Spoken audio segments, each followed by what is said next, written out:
மாட்டுக்கறி அரசியல் இந்தியாவை பொறுத்த வரைக்கும் இந்த மாட்டை வச்சே ஆட்சியை பிடிக்க முடியும். ராமர் கோயிலை வச்சே ஆட்சியை பிடிக்க முடியும் அப்படிங்கிறதுக்கு உதாரணம் நம்ம பிஜேபி. அவர்கள்ட்ட எந்த ஒரு அஜெண்டாவும் கிடையாது. நாட்டை முன்னேற்றுவதற்கு என்னென்ன திட்டங்கள், 5 ஆண்டு திட்டங்கள் என்ன போடணும், மாணவர்கள் கல்வி தரத்தை எப்படி உயர்த்தணும், நம்முடைய தொழில்துறையை எப்படி முன்னுக்கு கொண்டு வரணும், இதிலெல்லாம் எந்த ஒரு கவனமும் அவர்கள் செலுத்துறதே கிடையாது.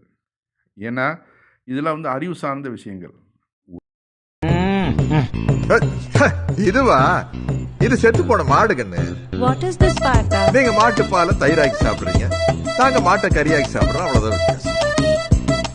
மேடம், நான் உங்களை மாட்டுக்கறி சாப்பிடுங்கன்னு சொல்றது எவ்வளவு பெரிய அயோக்கியத்தனமோ அதை விட பெரிய அயோக்கியத்தனம் நீங்க எங்களை மாட்டுக்கறி சாப்பிட வேண்டாம்னு சொல்றோம். யூ நோ ஒன் திங், உலகத்திலேயே மாட்டுக்கறி அதிகமா ஏற்றுமதி செய்யற நாடு நம்ம நாடுதான். ஆனா அதே மாட்டை வச்சு அரசியல் பண்றதும் நம்ம நாடு. நீங்க உயிரோடு இருக்கிற மாட்டை வெட்டி கறியை வெளிநாட்டுக்கு சப்ளை பண்றீங்க, அதே கறியை உள்ளூர்ல யாராச்சு சாப்பிட்டா அவரை வெட்டுறீங்க. வாட் இஸ் திஸ் பார்த்தா கேரிபாஸ்? பல மணி நேரம் ஒரு விஷயத்தை நம்ம விளக்குறதை விட ஒரு காணொளி மிக அழகாக விளக்கிடும். அதுதான் இப்போ நம்ம இந்த காணொலியில் பார்த்தது. அதாவது இப்போ நீங்கள் மாட்டுக்கறியை அவசியம் நீங்கள் சாப்பிடுங்கன்னு நான் எவ்வளோ கட்டாயப்படுத்துறது அயோக்கியத்தனமோ, அதை விட அயோக்கியத்தனம் நீங்கள் மாட்டுக்கறி சாப்பிடாதீங்கன்னு சொல்லி நம்மளை கண்ட்ரோல் பண்ணுறது. அதுதான் இப்போ நாட்டில் நடந்துகிட்ருக்குது. அதை வச்சு தான் அரசியலும் நடந்துகிட்ருக்குது. இப்போ நம்ம பார்க்குறோம், உலகத்திலே அதிகமான ஏற்றுமதியில் முதலிடத்தில் இருக்கிறது நம்ம இந்தியா தான். ஆனாலும் பீஃபு, அதாவது மாட்டுக்கறி ஏற்றுமதியில். ஆனால் உள்ளூர்காரன் எவனாவது அந்த தலித்தோ ஒரு ஏழை இஸ்லாமியனோ அதாவது ஆட்டுக்கறி விலை அதிகம், கோழிக்கறி விலை அதிகம், இது கொஞ்சம் சீப்பாக கிடைக்குது அப்படின்னு சொல்லிட்டு அவனுக்கு புரத சத்து தேவை. ஏன்னா உழைக்கிற மக்கள் அவங்கெல்லாம். அப்போ புரதம் நம்ம ஃப்ரீயாக ரொம்ப ஈஸியாக கிடைக்கிறது எங்கன்னா மாட்டுக்கறியில் தான் கிடைக்குது. அப்போ அதை சாப்பிட்டா அவன் இன்னும் ஒரு 4 மூட்டையை தூக்குவான், நல்ல உடல் ஆரோக்கியத்தோடு இருப்பான். அதனால் அவன் போய் சாப்பிட்டானாக்க, நீ என் கோமாதை எப்படி நீ வெட்டி கொலை பண்ணுவ, எப்படி நீ சாப்பிடுவ அப்படின்னு சொல்லிட்டு மனுஷனை அடித்து கொள்றதை பார்க்குறோம்.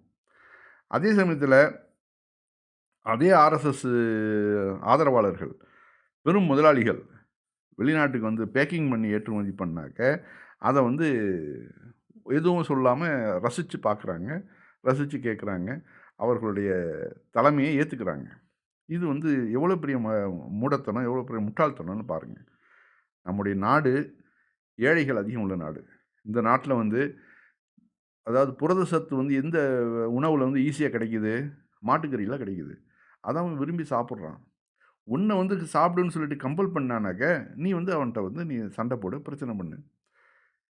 அதை இதை அரசியலாக்கி அவர்கள் அந்த மாட்டு மேலே உள்ள பிரியத்தினாலாம் செய்யலைங்க. இது அவர்களுக்கு ஆட்சி அதிகாரத்தை பிடிக்கிறதுக்கு இந்த மாடு ஒரு காரணமாக இருக்குது, ராமர் ஒரு காரணமாக இருக்காங்க. 2 காரணங்கள் தான் அவன்கிட்ட. இது ஓகேங்களா? இனி அடுத்தாப்புல இன்னொரு விஷயத்துக்கும் வருவோம். இப்போ பாருங்கள், ரயில் கண்ணாடியை சுத்தில் கொண்டு ஒருத்தன் அடித்து நொறுக்குறாப்புல. அதை அப்படியே மெல்ல மெல்ல தட்டி தட்டி அதை சரி செய்கிறாப்புல.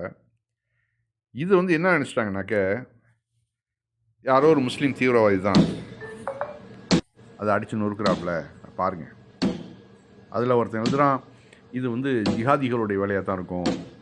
ரயில்வே போலீஸார் என்ன பண்ணுறாங்க, இவர்களுக்கு ரொம்ப துளிர் விட்டு போச்சு, இவர்களை எந்த வகையிலலாம் நம்ம கண்ட்ரோல் பண்ணமோ அந்த வகையில் கண்ட்ரோல் பண்ணால் தான் இவர்களால் நமக்கு நிம்மதியாக இருக்க முடியும். நம்ம யோகியையும் மோடியையும் குறை சொல்லக்கூடாது அப்படின்னு ஒரு சங்கி இங்கே புலம்பிக்கிட்டு இருக்கிறாப்புல. ஆனால் அவங்களே முடிவு பண்ணிட்டானுங்க, இது ஒரு முஸ்லீம் தான் செய்கிறான். அதாவது வந்தே பாரத் ரயில் ஒழுங்காக ஓடுறத முஸ்லீம்கள் விரும்பலை அப்படிங்கிற ஒரு எண்ணத்தை விதைக்கிறதுக்காக அங்கே பயங்கரமான, நீங்கள் அந்த கமெண்ட்ஸ்லாம் பார்க்கணும். அந்த அளவு கொதிச்சு போய் சங்கிகள் வரிசையாக போட்டுக்கிட்டே இருந்தாங்க.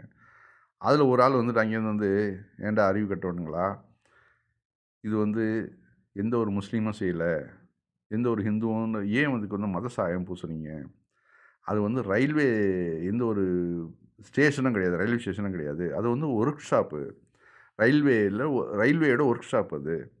அங்கே வந்து ஒரு ட்ரெயினோட கிளாஸை மாற்றணுன்னாக்க பழசாயிடுச்சு, கிளாஸை மாற்றணுன்னாக்க அது ஒரு சிம்பிளான வழி வந்து அதை மெல்ல மெல்ல தட்டி அந்த கிளாஸை உடைச்சிட்டு அதுக்கு பிறகு ஒரு புது கிளாஸை அதை ஏற்றுவாங்க.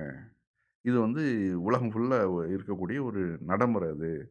இதை நீங்கள் தெரிஞ்சுக்காம எதுக்காக நீங்கள் போட்டுட்டு இதுக்கும் ஒரு மத சாயத்தை பூசி இது வந்து முஸ்லீம்கள் தான் செஞ்சாங்க அப்படின்னு சொல்லிட்டு நீங்கள் வந்து பண்ணுற அலப்பறை இருக்குதே ரொம்ப மோசமானது அப்படின்னு சொல்லிட்டு அந்த ஆள் சொல்கிறாப்புல அந்த ஃபோட்டோவையும் போட்டு அதான் சொல்கிறாப்புல always vandalism hate post sometimes you fools read it sometimes it is not on the railway platform it is in workshop and this is the trick to change the class. இதுக்கு என்ன சொல்கிறீங்க, அங்கேருந்து work ஷாப்லேருந்து எடுத்து போட்டு இது வந்து என்ன reason எதுக்காக வந்து அந்த ஆள் உடைக்கிறாப்புல அந்த ட்ரெயினோட கிளாஸை எதுக்கு உடைக்கிறாப்புல அப்படின்னு சொல்லிட்டு விளக்கத்தை கொடுக்குறாப்புல. அந்த விளக்கத்தை கொடுத்தது பிறகாவது அதை படிச்சுட்டாவது அவனுக்கு திருந்துவானுங்களா? இல்லை. அதுக்கு கீழே மேலும் மேலும் கமெண்ட்ஸை போடுறானுங்க. இது வந்து ஜிஹாதிகளோட வேலை தான், முஸ்லீம்களோட வேலை தான், அது தக்க பாடம் போட்டணும். அதை அதை வந்து இப்போ அவன் வந்து படிக்கிறதே கிடையாது. அவனோட எண்ணம் என்னன்னாக்க அது முஸ்லீம் செஞ்சாங்கிற ஒரு நியூஸை கொண்டு போய் சேர்த்துடணும் மக்கள்கிட்ட. அந்த வெறுப்பை வந்து அப்படியே மேலே மேலே வந்து ஏற்றிக்கிட்டே இருக்கணும். பின்னாடி ஒரு நாள் நமக்கு அது யூஸ் ஆகும். இதுதான் அவனோட பிளான். எந்தெந்த வகையெல்லாம் பாருங்கள், ஒரு முஸ்லீம்னு இந்த நாட்டில் வாழ்கிறதுக்காக, உலகத்தில் வாழ்கிறதுக்காக எவ்வளோ சிரமங்களெல்லாம் சுமக்க வேண்டியது இருக்குது பாருங்கள். எவனோ ஒரு ஒர்க் ஷாப்பில் நடக்கிறத கூட ஒரு முஸ்லீமோட தொடர்பு படுத்தி அதை வந்து பெரிய பெரிய புரபகண்டா ஆக்கி இதுக்கு வந்து வெளிநாட்டு முதலீடு வருது, இது மாதிரியான விஷயங்கள்லாம் செஞ்சு போடுறதுக்கு வெளிநாட்டிலேருந்து இவர்களுக்கு பணம் வருது. அப்படி ஒருத்தன் இது வந்து முஸ்லீம்களோட வேலை, ஜிஹாதிகளுடைய வேலை, இதற்கு வந்து தீர்வு காணணும், மோடி அவர்கள் இதுக்கு தீர்வு காணணும், என்னென்னலாம் பொய்களை பேசணுமோ தெரிஞ்சே செய்கிறானுங்க. அதாவது தெரியாமல் செய்கிறதில்ல. இதெல்லாம் எல்லாம் படித்தவனுங்க, நல்லா படித்து நல்ல ஒரு போஸ்ட்டில் இருந்துக்கிட்டு ஐடியில் இருந்துக்கிட்டு நல்லபடியாக சம்பாரிச்சிட்டு இருக்கிறவனுங்க அத்தனை பேரும் தெரிஞ்சே இந்த மாதிரியான தவறுகளை செய்கிறானுங்க. மக்கள்கிட்ட வெறுப்பை உண்டு பண்ணுறானுங்க.